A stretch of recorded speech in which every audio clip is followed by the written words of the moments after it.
Welcome to another episode of Casual Cinephilia, where enthusiastic amateurs talk very passionately about movies. I'm Ian. I'm Lorian, and today, in our 4-hour-long super spectacular, we're talking about Zack Snyder's Justice League, so you have to suffer as long as I did.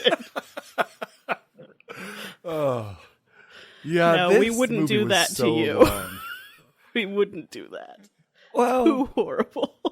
you never know. I might just add. You're just gonna loop the episode as many times as it takes. Yeah, 3.5 hours of just copied content into the end of it. Ugh. No, I am all for extended cuts, director's cuts. Right. You know, Lord of the Rings extended cut. I can sit down in a day and just hammer out all 3 of them. Mostly. It hurts me. I think you've got like 24 minutes or so that'll push into the next day on that one. Pretty much, yeah.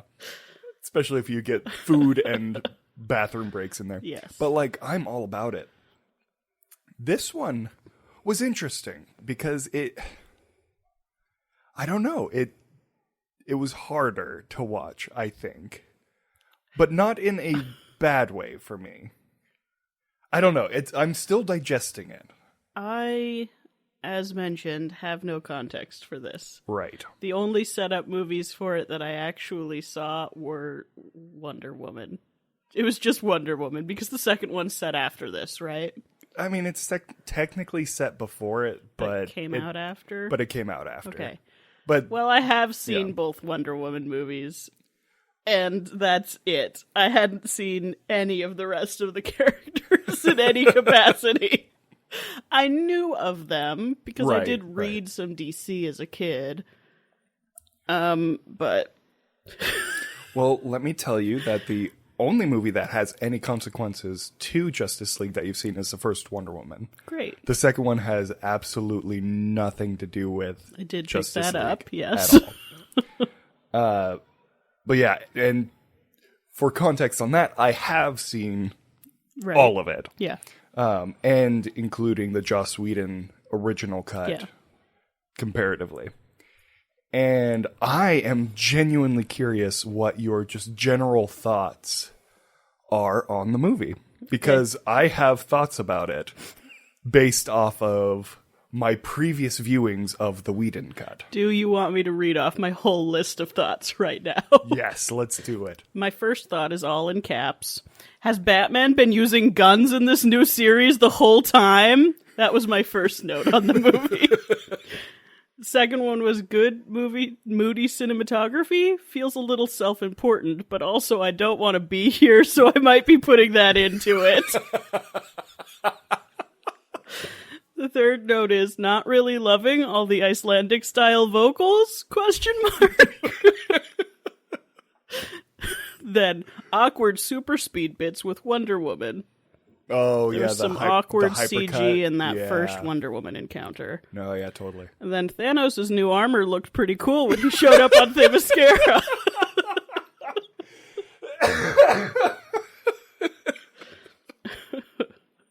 And then I don't know what number we're on. They're not numbered. Oh my god, in the first hour, it's already more Jason Momoa pulling off his shirt moodily than I want to see. I guess I won't be watching Aquaman.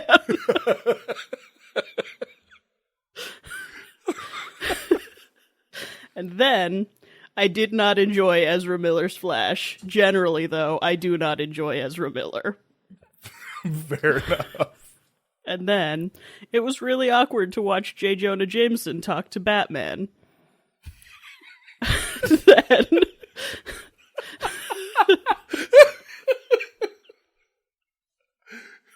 Are you serious? Then I have some good Batman one-liners written down. Like, I'm real when it's useful is very Batman. Yeah. That's a very Batman thing to say. Yeah, totally. Good job. He is, however, the only one whose dialogue felt really true to his character as written in the comics. As I said, I have no context for these characters on screen. Fair enough. And then, if we're uselessly comparing across brands, the first, hour of this movie would have been done over the previous year and a half in end credit scenes with Marvel. Oh, totally. Yeah. Let's see. Oh, yeah, I appreciate... By the way, spoilers. Oh, yeah, for probably everything in this series, I assume. We remember we spoiled the spoiler last episode. Yeah. In the extreme echo chamber that was our episode. This note is, I appreciate that they put him in the goo in a full suit and shoes, and he ends up in just pants. Because decency, but also hotness. That is referring to Superman, of course. Yeah, well, I mean, it's Cavill. You gotta have the shirtless scene. I guess. My problem with Cavill is, though he is undeniably an attractive man, I never like looking at him for a long time in a new character. Huh. Like, it took me most of Witcher for me to be like, okay, he's hot as Geralt. And in this, I'm just like, Superman, gross. See, I think I'd have to watch all of his movies for me to be like, he's an attractive Superman. But I'm sure I'd get there. I just am never there with him at the beginning of his characters. That's fair. I think I sympathize with that, but I got through that in Man of Steel. Okay. And See, now he's been in other movies, and it's just like I genuinely do actually like Henry Cavill as Superman. I think he does a great job. I like him in most things he's in. Yeah. He's a very good actor, and he is an attractive person. But I never think that upon first viewing. But you just see Henry Cavill first, then the character. Not even that. I'm just like, something's not right. You are. I think I just get too ripped. He's just in that uncanny valley of muscle he falls into the uncanny valley. Now, I think it's that he's such a good actor that once I get used to him looking one way, it's jarring to see him another because he looks the same, but he really does chameleon. That was a bizarre moment in this movie for me because the last thing I've seen of him was Geralt in The Witcher. Yes, same. And he is so good as Geralt that I was just waiting for him to go, fuck. Fuck. And he just didn't. Very disappointing Superman. Oh, man. You know, Batman got to say fuck once in the epilogue. Epilogue? Yeah. Something like that. But I'm going to remember the chapters. I was really, really hoping for a Superman. Fuck. Maybe the next one, Justice League 2, that we'll never get. I have more notes. Oh God. Okay, let's keep going. The next one is, I really dislike this Icelandic vocalization stuff. Got a second 2 notes note on that one. Well, it only tied into one character's plotline, and we used the rest of the movie. Yeah. And it didn't make sense. They weren't in Iceland. They weren't... No, yeah. It's just this random, total nothing. Well, and it reminds me of Frozen now. So it would pull me out of the movie every time because I'd be like, Olaf! Where? Samantha! Oh, and the next is a question that I find very important. Okay. Why is Superman's ship made out of vaginas?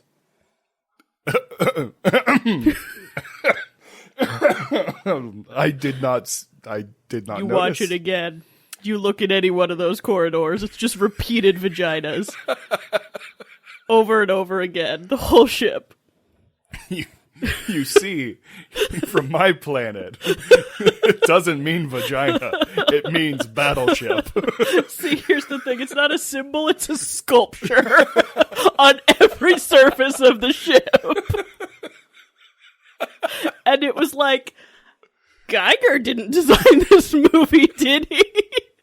I mean, if it was Geiger, it'd be penises everywhere. Sure, but it was like very vagina heavy. I didn't notice that. Well, good for you. It's all I could notice the whole time. I was like, Jesus Christ. Superman, what the hell? No wonder he's so popular with the ladies. Right? Just Lois Lane, looking you around dog. like, who did this? And why? Now you have to watch at least parts of the movie again. Yeah, damn it, now I do. And my next note. Moving on. By the time they started attacking the giant lantern plant pod, it was very difficult not to go scroll on Pinterest. The lion... Lantern Oh, you know, plant the pod? big base thing that looked exactly like a little lantern yeah. plant pod. Yes. And then the next note is, look at those funky little bat shades. Those were silly, weren't they? They were silly. Because my next note is misspelled. Let me see here. the plot thickens. There it is. I figured out what the typo is. Victor, I can't hold this, went beyond suspend to, oh, for fuck's sake, way before Superman showed up. Mm-hmm. There was like an extra minute and a half of like, I'm running in a circle and I'm going so fast and I can't do it. But they should have done that beat once and then had Superman come in. They did it like 5 times before he showed up. I was like, I'm bored. I don't want to hear Ezra Miller whine anymore. And then my next note is silly little bat shades. Silly little bat shades. And then my next note is Chekhov's time travel loophole could have been shorter and less quippy and had better effect, I feel. Oh, that's going to be an interesting topic to get into. It's anyway. Next note is I don't think the problem here is context or that it's indulgent, really. I think the problem is that it's 2 movies. Yeah. At least. Definitely. And then the next note is also all in caps. It just says, oh, for fuck's sake, a half-hour-long epilogue. And that, dear friends, is all of my notes. Okay. Wow. That's a lot to unpack. Okay. So, I'm glad you watched this one because in this one, Ezra Miller's Flash is so much more bearable. Great. He is worse. So much worse in the Whedon cut. Like, think of like the Whedon style humor and put Ezra Miller into it. Yes, that is. Ezra Miller does a really good job playing a dark, damaged character. Mm-hmm. And I can watch him in that because it's not jarring. You're not looking at the screen and being like, this doesn't make sense. You're not waiting for the Flash to suddenly become suicidally depressed. Right. It just makes sense when he already is. Right. For some reason. And it was just like, I don't remember his name, but the dude who's playing Flash on TV is so much better. And he could have played that character as written so much better. Mm-hmm. Yeah. Why are we doing this? Why Ezra Miller? Didn't he just beat someone or something? I don't know. Let's get rid of him and give it to the guy on the television. Way better at Flash. Well... Why are all the Quick characters in duplicates these days? Quicksilver and Flash both have 2 on-screen versions. Huh. I didn't even catch that, but you're right. True. Huh. And they're like doing crossovers with each other too, because Ezra Miller's Flash was in the Flash TV show. During I stopped watching before that happened. In their not multiverse, their big. Like, there's multiple Supermans and yada, yada, yada. Okay. Well, Ezra Miller's Flash showed up for a small cameo in it. And everyone was like, who's that? That's not the Flash. I mean, I'm pretty sure people enjoyed it. That's good. But then with WandaVision having the Fox Quicksilver play a quote-unquote recast Quicksilver was very interesting, too. But yeah, you're right. That is so weird. But yeah, so Flash's character, much better in the Snyder Cut. Cyborg, in the Snyder Cut, actually has a story. Yes, I heard that was a problem before. Yeah, I thoroughly enjoyed his character in this one. Yeah. His plotline, his character arc, I felt was interesting. It was unique. The end was very cliche, but also enjoyable of like, I'm not broken. You know, his realization that he's not broken, and it was the mother boxes kind of trying to trick him, yada, yada, yada. Sure. In the Whedon cut, Aquaman is an asshole the entire time and like literally just bullies Cyborg the entire time. Great. every like interaction, he's just being a grade A dipshit asshole to Cyborg. And in this one, he's like, oh, poor kid just lost. Like, he's sympathetic. And like, you don't get any more growth with Aquaman, but at least he's not a douchebag the entire time. A shocking amount of taking off his shirt. Not just of being shirtless, the act of taking the shirt off seems important to them. In slow-mo. Yes. Every single one of the scenes is in slow-mo. I read an article that, like, you could literally shave off 35 minutes of this movie by playing it all at normal speed. Jeez. Like, there's literally 35 minutes of slow-mo in this movie. I mean, for fuck's sake, if I wanted to watch buff dudes take their shirts off, I'd just watch Magic Mike. Oh, yeah. Get that Tater I was Channing. so bored. It's like, I get it. He's on the shore. He's pulling his shirt off. There are women singing at him, and they just won't stop the rest of the movie. Fine. Oh, man. So, I know we did a spoiler alert already, but like super spoiler alert for the end of the movie. The entire third act was removed for the Whedon cut. Starting where? Where they assault the lantern plant. Okay. So, turn everything red. Okay. And they all go in there and individually punch up Steppenwolf. Great. But they can't quite do it. But then Superman shows up and he punches him. And Cyborg's able to break the things apart. And Superman bullies Steppenwolf. And then the little beam thing comes down and he escapes. Oh. That's how the Whedon cut ends. I don't envy Joss Whedon. If he was handed enough footage to make this movie, and he was told to get it down into a theatrical cut while keeping the same story, it must have been a fucking nightmare. Well, here's the thing. He only used about 30 to 40 minutes of Snyder's original footage. He reshot and rewrote. Okay, that's also a weird choice. I don't understand what happened. I haven't seen that cut, so it doesn't matter. It's hot garbage. It is hot garbage. It's so bad. When you're thinking of directors to match with comic series, why would you ever put Joss Whedon with DC? No, you can't. Like, Joss Whedon has this hopeful, nerdy core that just doesn't work with DC's content. And he's almost too hopeful and nerdy for Marvel. Almost, yeah. Like, there's a reason why they switched to the Russo brothers. Right. He did the first Avengers. First and Ultron. And that's about as much as that series could have gone with that viewpoint. Mm-hmm. Ultron, he was reining himself in a lot to get that one out there. Yeah.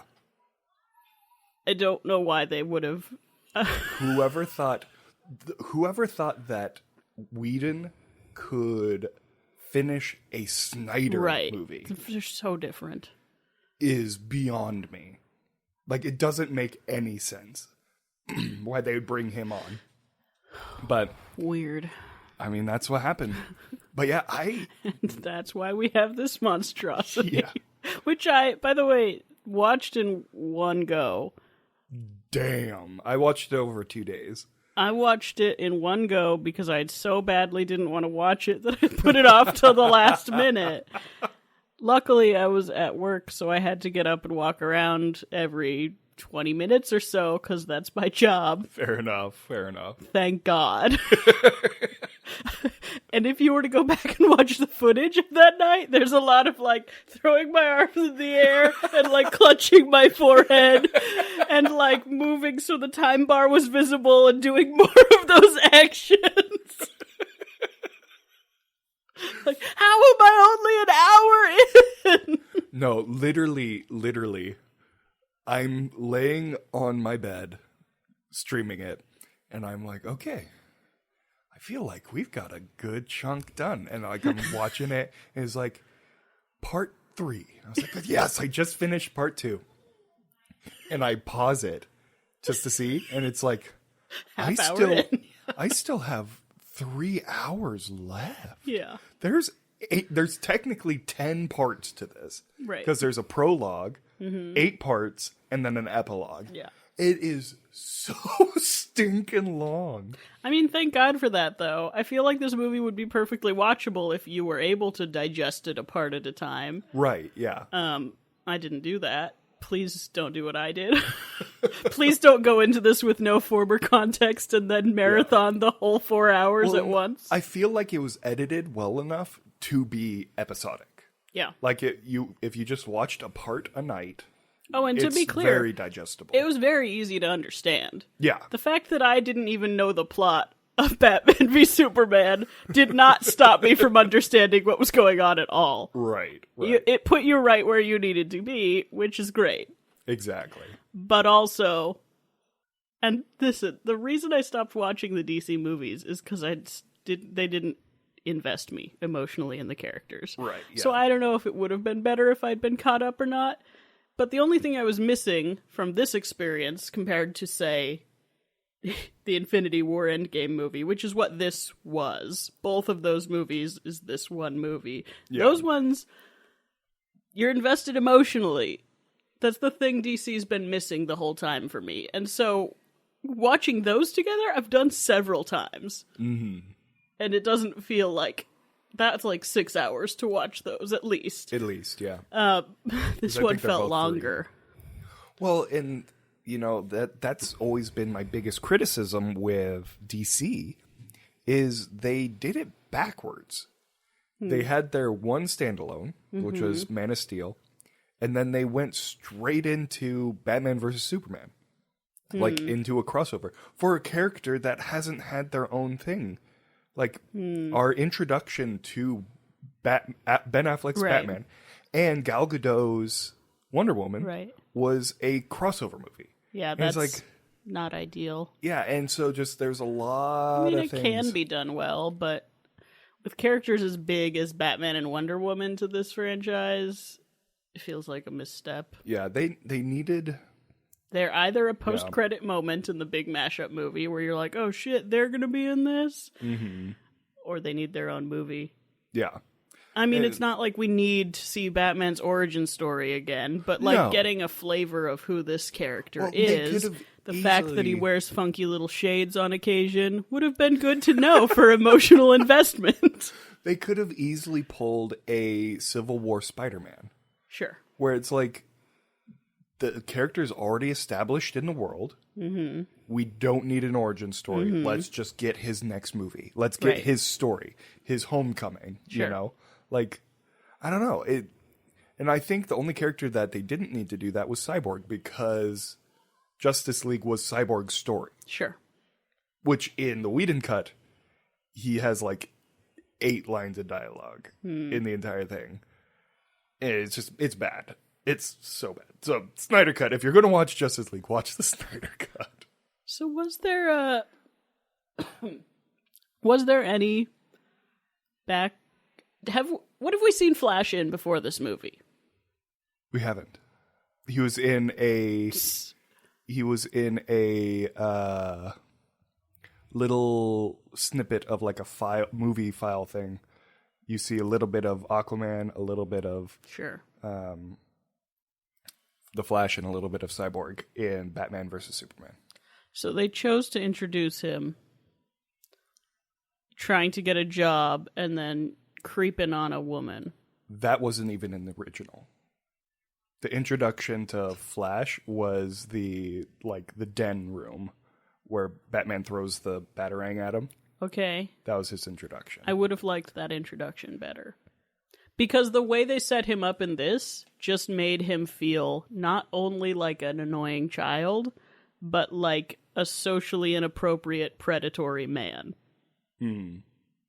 Oh, wait, no. No, he was introduced with the father in prison.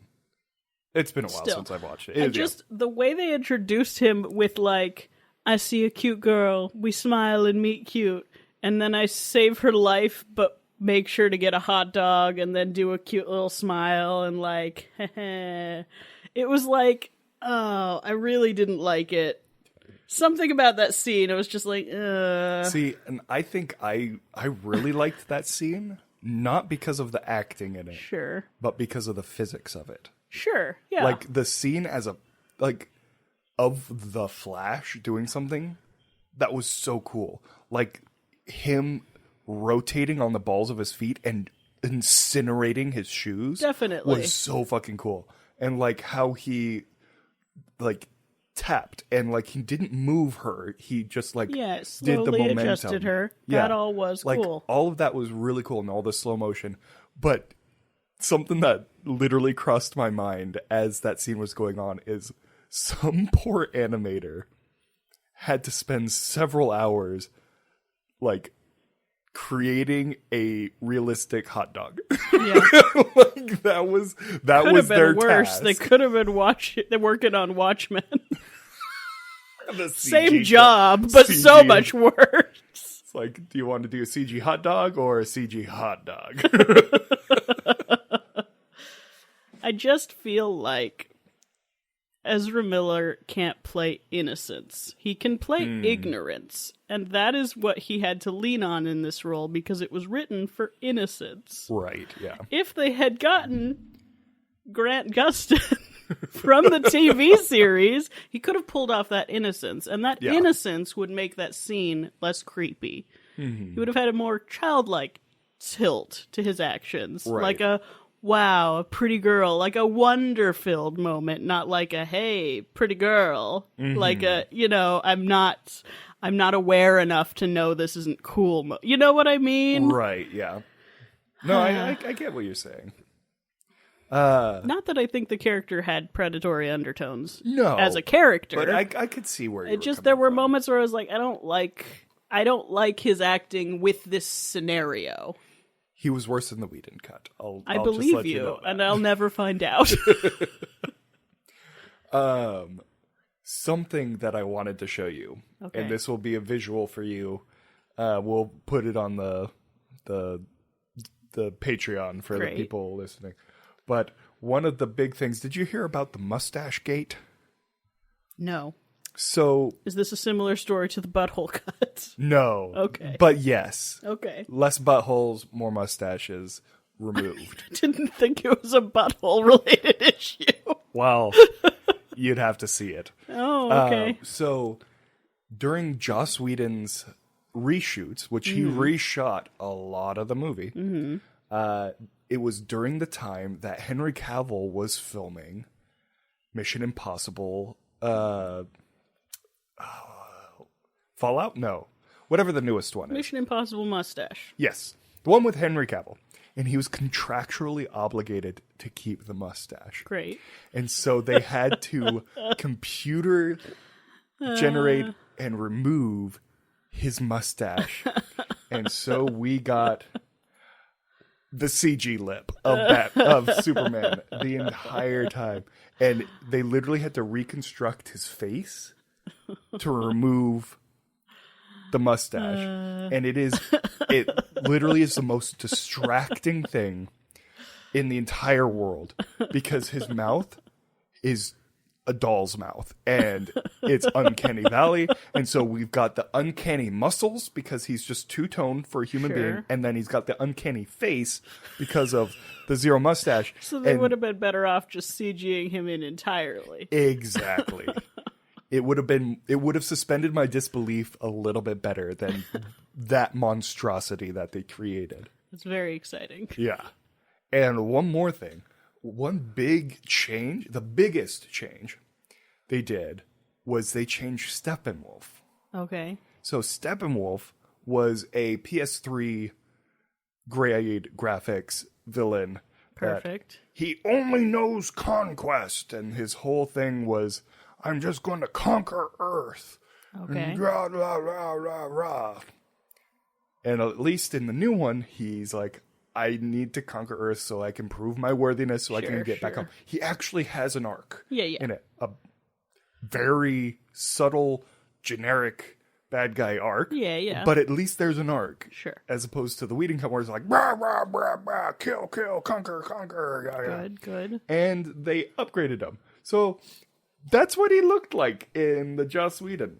Mm-hmm. And It was bad, and it was clunky. The animation in the Whedon cut was worse than the animation of the Snyder cut, and I yet believe it. It was the same scenes using the same mocap. Right. It's just they used worse things on it. It was so bizarre. Do we know what kind of budget was opened up to Snyder for his second go? More than it deserved. Yeah, I'm curious what it is. Because I did like Thanos' new design. I like the shifty, angly bits on his costume. He was a little iridescent in sometimes, you know? It was a good design. I don't like the first one. That's like ugly ballsack armor Thanos. Oh, no, totally. It's like, what was that show? What was that show with the ballsack armor? Was it The Witcher? It was The Witcher, yeah. Ugh, I hated that armor. The veiny... The, like, leather glued over plate, but, like, make it first-year textile student. The Nilfgaardian armor, and, yeah. Hated it. I've seen stills from Season 2, and they fixed it. They put it back to the video game style, where it's black armor with gold Good. Etching in it. So he was given an additional $70 million on top of his original budget, which was, I believe, like $200 million. Okay. So his original filming, which he used all of his original footage, Right. was like $200+ million, and then he was given an additional $70 million for... And all the indie filmmakers wept. Right. Oh my gosh. But yeah. Well, yeah, put to good use, though. That's a much better character design. Oh, totally. Yeah, well, good job. What I really like about it is that it's got all these little protrusions and it makes it look dangerous and sharp. Mm-hmm. But his silhouette is always clearly visible. You can see his silhouette. Even from vast distances, you can tell it's him because it's very clean. Yeah. His design is very clean, but then in combat you can see it like it's tactile and it moves and it's really interesting. I don't know. Plus he just looks like Liam Neeson. Like alien bad guy Liam Neeson over here. He has a certain set of skills. Your planet. I will find it. And I will conquer it.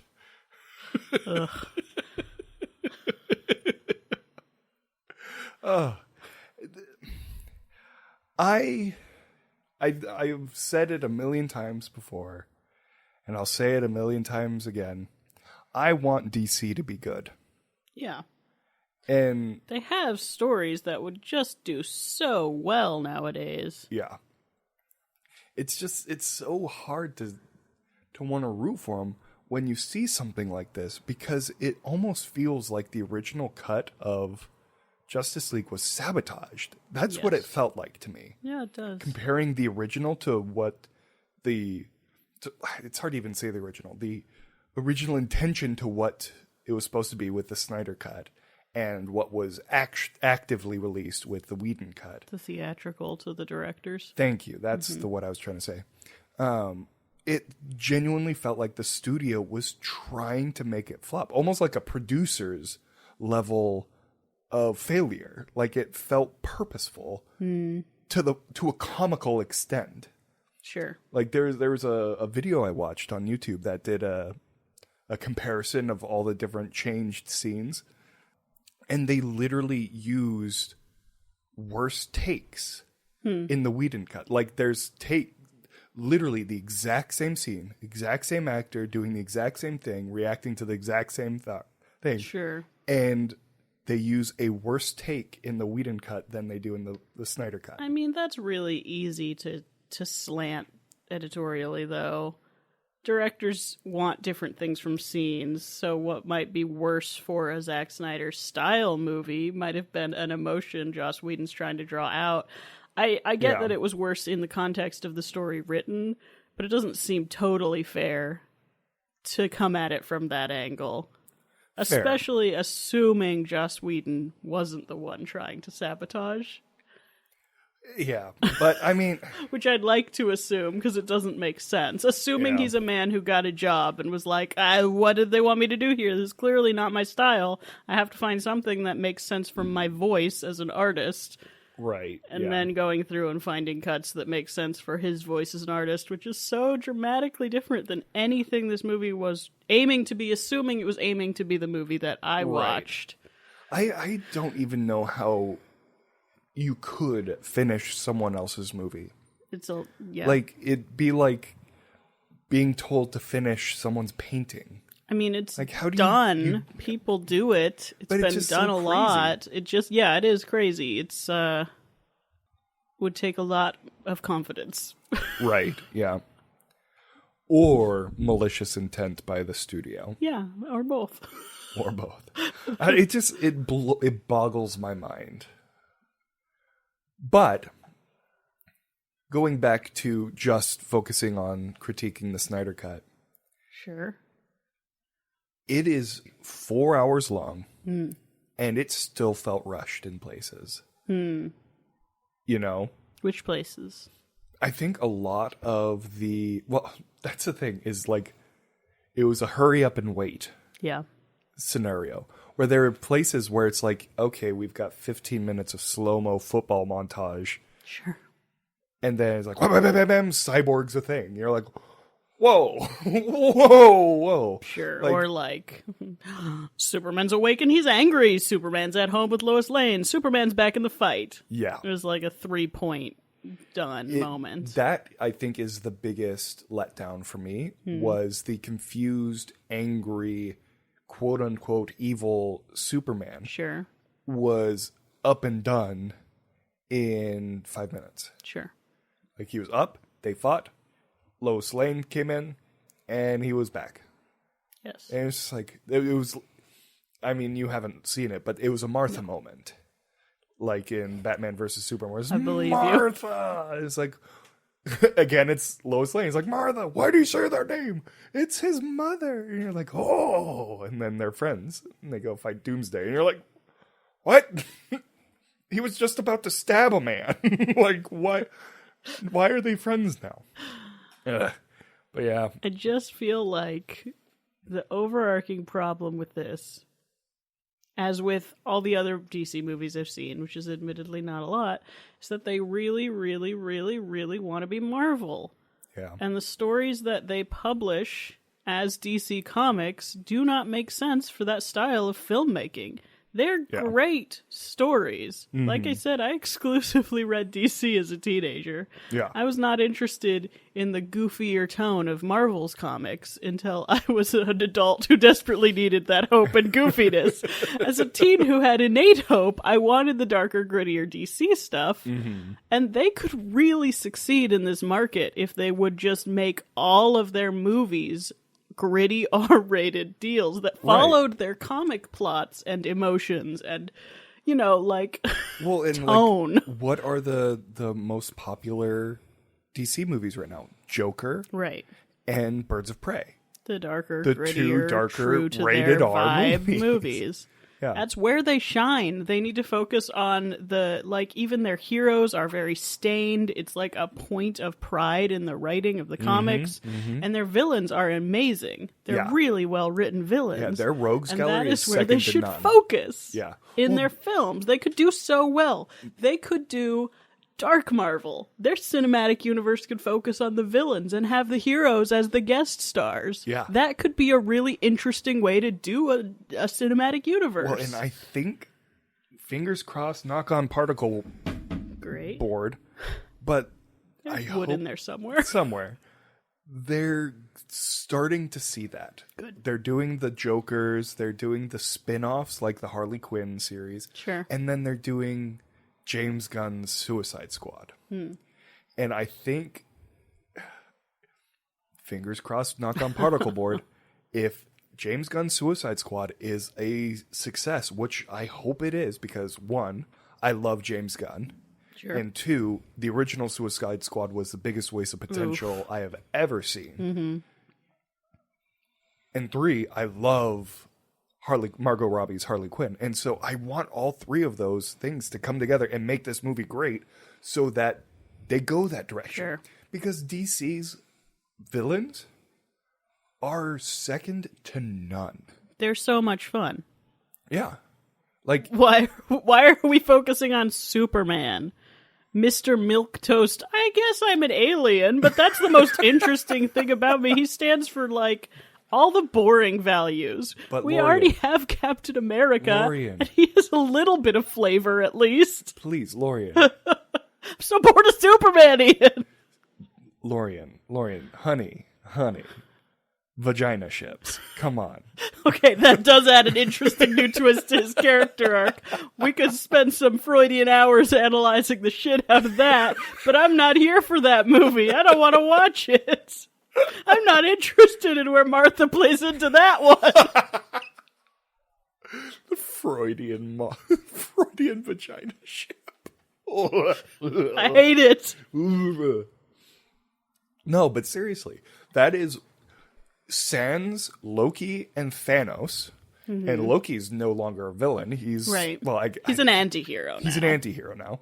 But sans Thanos, Marvel villains are lackluster. Marvel villains are obstacles, not Yeah, characters. Which is exactly. fine. It works for them because their characters have emotional development. You care for their characters as someone hitting your house with a bat. It sure sounds like it. God, my wall shook. What the heck was that? But yeah, you're totally correct. They're obstacles, not characters. Almost the opposite for DC. Not that they're big characters. You know, like you wouldn't say that Batman, Wonder Woman. I might say that about Superman. I really don't like Superman. You wouldn't say they were just obstacles in the way of their villains, but it's definitely more slanted that way than Marvel is. But to your point, though, other than say like Batman, the character arcs of the main heroes are very stagnant. They're beacons, they're pillars of truth and justice and hope. And you get the interesting bits with the villains who go through character arcs. Yeah. Like one of my all-time favorite villains of all time is Mr. Freeze. Because he is a genuinely good man. Right. Trying to do his damnedest to save his wife, and he knows what he's doing is wrong. Right. But he will sacrifice everything to try for that 1 in a million shot to save his wife. And it's like, that is such good character motivation for a villain. Did you watch Gotham? The show? Yes. I have not. That's what they need to be doing.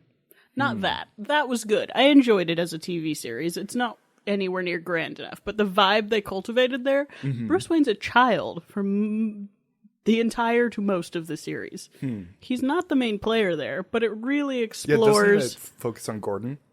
It focuses on Gordon, his road to commissioner, and it focuses big time on the villains growing into their own to take over Gotham. Got it. And it is a really interesting show. There is a little bit of Bruce Wayne. His parents are already dead, I believe. It's like him and Alfred. Right. But he's not the focus. He's like there, and if you know what's going on with the series, you know what's happening in the future. Got and it. so Gordon, the police are fighting it, but it's mostly like how the villains came into their own. And that is an interesting take for DC. Yeah. I want to see more of that. The villains are fleshed out. They have emotional arcs. They're shitty because they're villains. Their goal is often to kill many people. But some of them just stumble into it. Some of them have family ties that force them. You know, it's like, it's actual character development.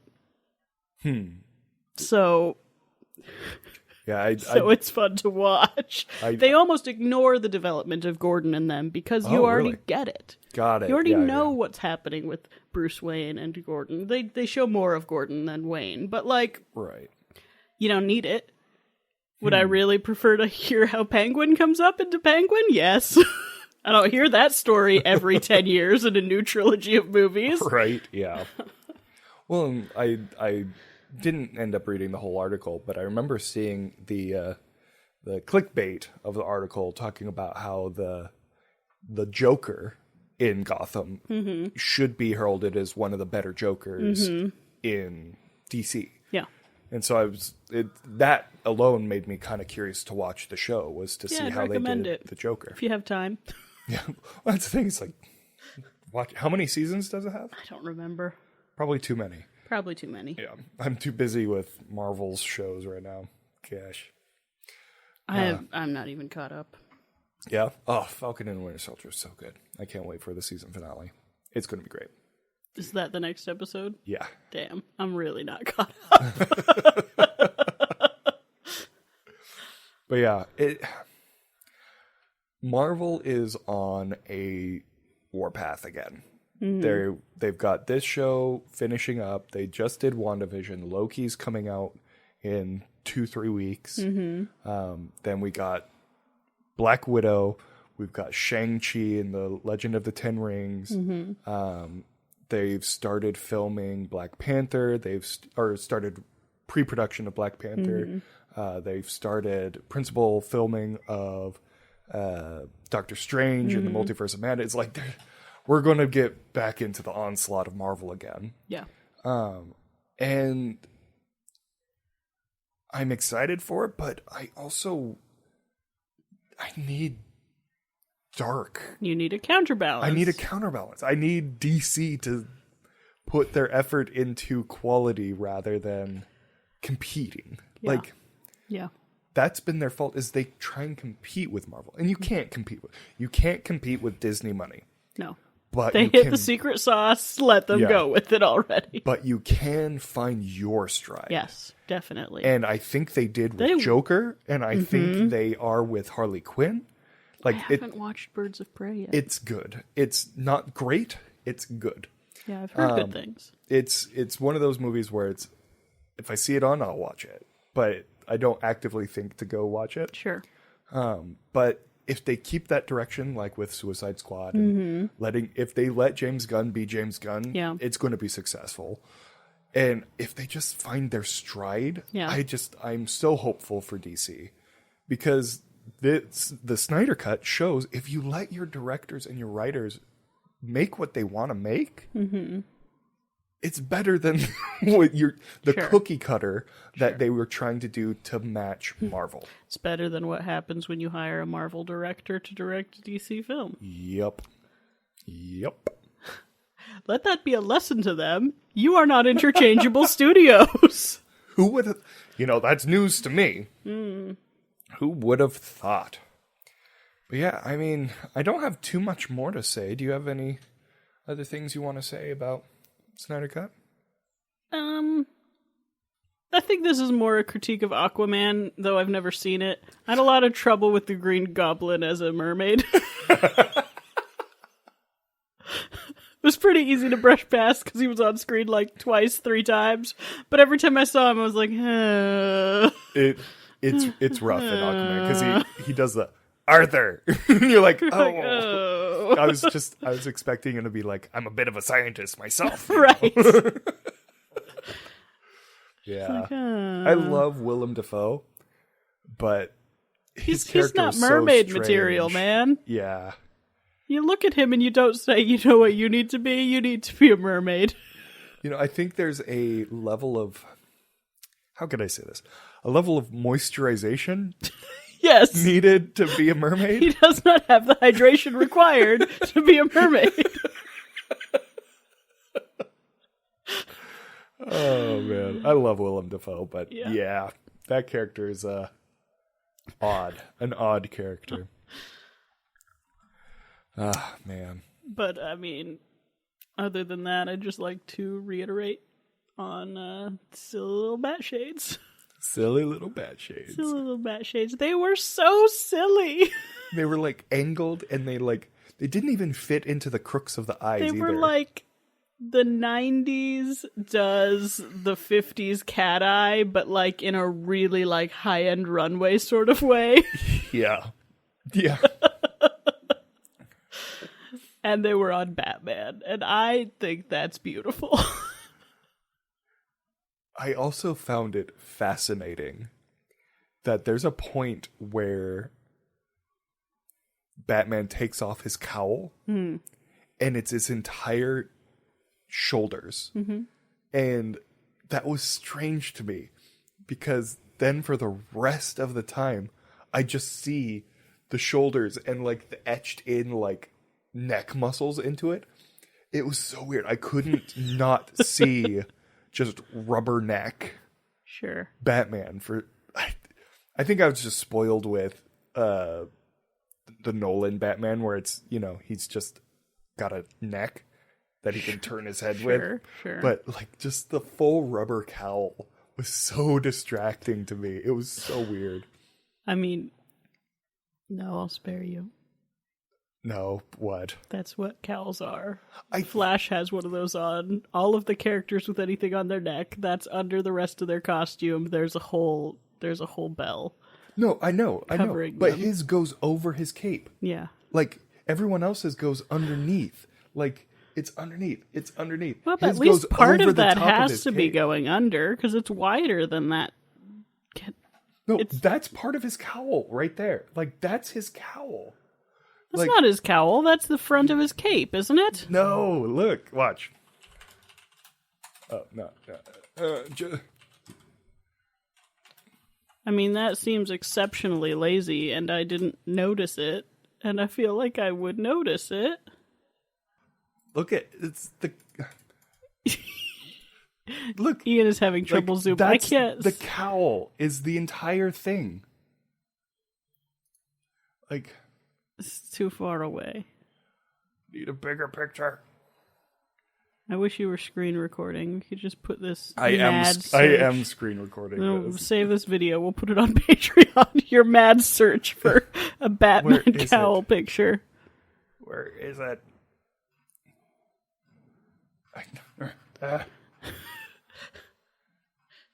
So dumb. I want it to show me the cowl. Maybe I take off Snyder Cut. There. Look it. The cowl is the entire thing up there. Weird. Do you see it though? I mean, I suppose. I still feel like those two front edges are his cape, pinned to his cowl. Where's there? Ah, there we go. There. Well, that one's showing it differently than the other images you've shown me. Is that an action figure sculpt that you're showing me? There it is. Look how big the cowl is. That's an action figure. The whole thing is plastic, Ian. That's not showing me anything. That's him. But look at the angle you've given me. That's freaking action figure. There. That's a scene from it. Look how big the cowl is. But the edges look like cape pinned on top of cowl to me. The cape starts. Yes, there. Starts look there. Look how big the cowl is. That's how big cowls are. Look at it. I see that. Look how big and then the it has cowl the cape pinned on the edges. It's huge. Yes. It's distracting. Uh-huh. It's so distracting. Okay. To me. Yeah. Look at it. Uh-huh. Like it just goes to his shoulders. I know but it doesn't, though. I know that little bit right there is the cape. I know that tiny bit. There's right like 3 inches of cape on either edge of that. No, I don't care about that. Show me the image. Look. Yes, it's very disturbing. I'm so sorry you had to see that. Look how veiny his neck is. It is very sculpted. It's so distracting. It's kind of a nasty cowl. So distracting. Like, I like the rest of... Well, don't want to avoid the bulge. I like the rest of his armor. I even am okay with the fat bat on his chest. But, like, the cowl and, like, the tiny little ears. Yeah. Though those match his silly little little glasses. But, like, look how big it is. Like, yeah. I don't know. There's just something about it. It's just obnoxiously large. Okay. To me. And it distracted me. Yeah. That's apparent. Apparently I'm insane. No, your opinion on Batman's cowl is valid, Ian. That's how I feel. That is how I feel. That's how I feel. Oh, no. Right there. That's how I feel. He looks like he's about to Jack Nicholson through someone's door with an axe. That is my feeling right now. I am CG mustache right now. Anyways, I don't know if I'm going to cut that entire part out or... I don't care either way. Oh my god. You may show or delete your madness. Either way, Snyder Cut, if you've got 4 hours to devote to something, or an hour a night, or 8 nights. You want to take an entire week to watch this? That would be the path I would recommend. Watch a part a night. Watch a part a night until you got it watched. Yeah. I think it's genuinely enjoyable. And if you were upset with the original cut, I feel like this was vindication. This felt much better. Now, it's nowhere near Endgame, which is what this was supposed to compete with. I mean, it came out 3 years before it or 2 years before it, but I mean, that's what they wanted. That's the level they were trying to go for, an Avengers level movie. Right. But I mean, I enjoyed it. I thought it was good. I didn't think it was bad, which is saying a lot since I had no context on it whatsoever. Okay, why do we have to have that picture just so huge on the screens? Reference. Why would I? Why? For me. Okay. If you need to see Henry Cavill's half CG face that zoomed in, it was fine. If someone really wants to watch this with you and you have no context, you'll be fine. Yeah. Probably try not to watch it all at once, though. Yeah. No, truth. Anyways. So, do you want to talk about what movie we're watching next? Not really, but I will. Dun, dun, dun, dun, dun, dun, dun, dun, dun, dun, dun. Our next episode will be on the new Mortal Kombat movie. Mortal Kombat! I'm so excited. I can't wait. It's going to be a bloody good time. I'm going to watch it. I promise. Hey, right now you can watch the first 7 minutes of it if you want. Yep.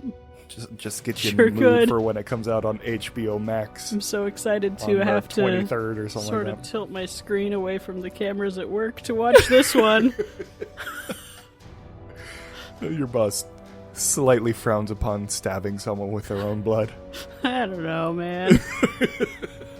It might be a problem. It might be a problem.